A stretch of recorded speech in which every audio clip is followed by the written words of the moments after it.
Pero ang ginawa naman nung mga disciples, hindi nila nakagilan yung antok. Kumbaga, sinasabi nga po dito sa Matthew 26, verse 40 to 41. Ang sabi po doon, at lumapit siya sa mga alagad at sila'y kanyang naratnang natutulog at sinabi niya kay Pedro, sumakatuwid, hindi ninyo kayang makipagpuyat sa akin ng 1 oras? Kayo'y maging handa at manalangin upang hindi kayo madaig ng tukso. Ang espiritu ay tunay na nagnanais, subalit ang laman ay mahina. So pinapakita po doon na ang kapit ng laman, ang husgat, ang binubulong laman sa ating isip ay mas malakas. Katulad nga po na nangyari dito sa mga disciple.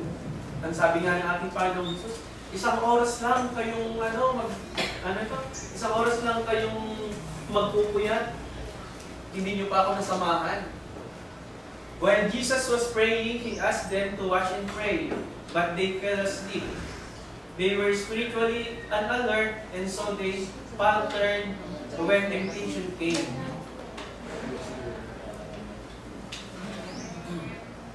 Many Christians today also fall asleep spiritually. They skip prayer and Bible reading because they are too busy, tired, and distracted. So yun pala, nagiging po pala tayo, spiritually sleepy kasi nakakalimutan na natin mag-pray, nakakalimutan na natin mag-Bible reading, nakakalimutan na natin mag-aral ng salita ng Diyos kasi nga marami na tayong ginagawa. Di ba? Sabi nga yung sa sanlibutan ito, maraming bigati, maraming distraction, maraming temptation. They attend church but their heart, our minds are elsewhere. So, nasa church nga tayo pero yung iniisip pala natin, ay baka si Kumari dumating na. Meron kami nilutong showman. Parang nagkakaroon tayo ng mga pagkaalinlangan sa ating isip habang nandito sa church.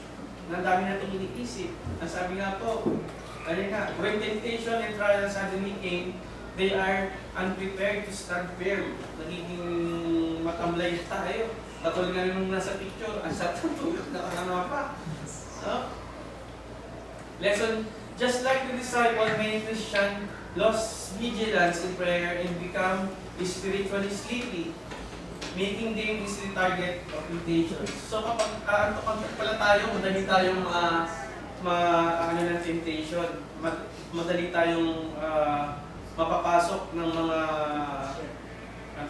mga tukso. Sabi nga po dito sa Joshua, keep this book of the law always in your lips.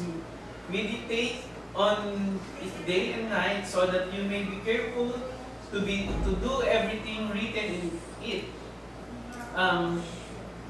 Then you will be prosperous and successful. Sa Tagalog po, ang aklat na ito ng kautusan ay huwag hihiwalay sa inyong bibig, kundi inyong pagbulay-bulayan araw at gabi upang inyong masunod na gawin ang ayon sa lahat ng nakasulat dito, sapagkat kung magkagayon magiging hawain ng inyong lakad, at kung magkagayon magtatamo ka ng mabuting kawakasan. So kung ating pagtitibayin na lagi tayong nag-aaral ng salita ng Diyos, ang sabi nga po dun sa 2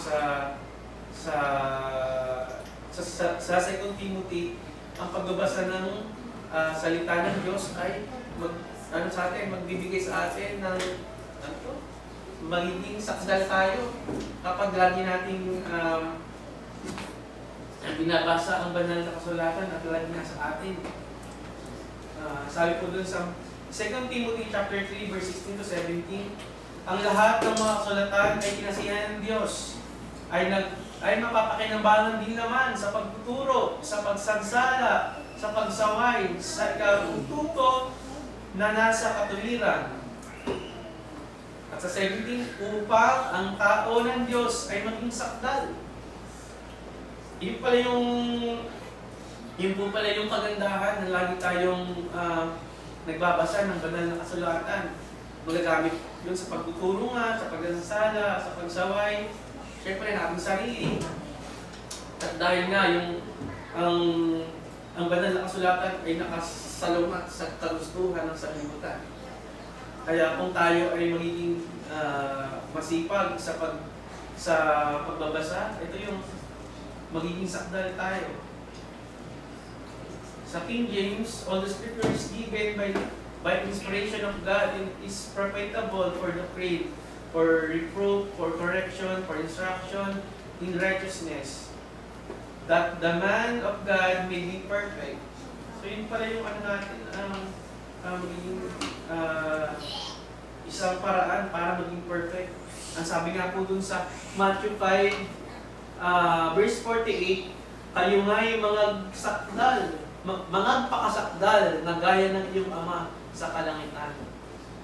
So maging perfect daw tayo, sabi doon sa Matthew chapter 5 verse 48. At yung isang example ko dito, third example, si King Solomon. Kung maalala niyo po si King Solomon, nag-selfie pa sa picture. Si King Solomon, he started with a strong, wise, God-fearing heart. But later, foreign wives and their idols turned his heart away from God. So yung mga naging kumpanyon ni King Solomon, nagdala sa kanya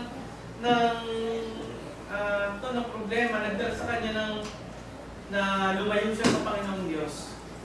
Sabi nga po doon, 1 Kings chapter 11 verse 4, sapagkat nangyari ng si Solomon ay tumanda na, iniligaw ng kaniyang mga asawa ang kanyang puso sa ibang mga Diyos. At ang kaniyang puso ay hindi naging sakdal sa Panginoon niyang Diyos, na gaya ng puso ni David na kanyang ama. Kung mapapansin niyo po dito, yung sinasabi dito, iniligaw ng kanyang mga asawa. Meron po ba kayong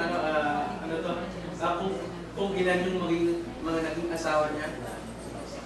Nasa 700 yung asawa niya, tapos 300 concubines. So bali, nasa 1,000 yung pala sa kanya, yung bumugulo sa kanya. No? 1,000 yung companion niya na nagiging sa kanya. So yun yung isang problem na dapat natin tingnan. Kasi minsan nga po, many Christians may also began strong, active in church, but full of zeal. Ibig sabihin, full of energy, passionate in serving God. So kung minsan mga kapatid, naging active tayo sa church, sobrang tayo, energy, pero once na may nakasama tayo na bad influence, nga sinasabi bad influence, doon tayo nagkakaroon ng chance na maging tamad sa ating pananampalataya. But over time, wrong relationship, worldly influences, and ungodly friendship pulls them away from God. Lesson, just like Solomon, Christians are divided when they let wrong influences shape their values more than God's word. So yun yung ito yung magiging pwedeng mangyari kung tayo ay napapaligiran ng mga bad influence nga. Kaya nga diba meron sa Bible na, kasi hindi ko matandaan, na mas magandang pumili ng partner na Christian din, kasi kung hindi Christian yung pipiliin mo na friends or mas ang mangyayari, ikaw yung madadala or ikaw yung makakikait sa kanya. Kung malakas yung pananampalataya mo, hindi ka magpapadala, katulad ng nangyari kay Solomon.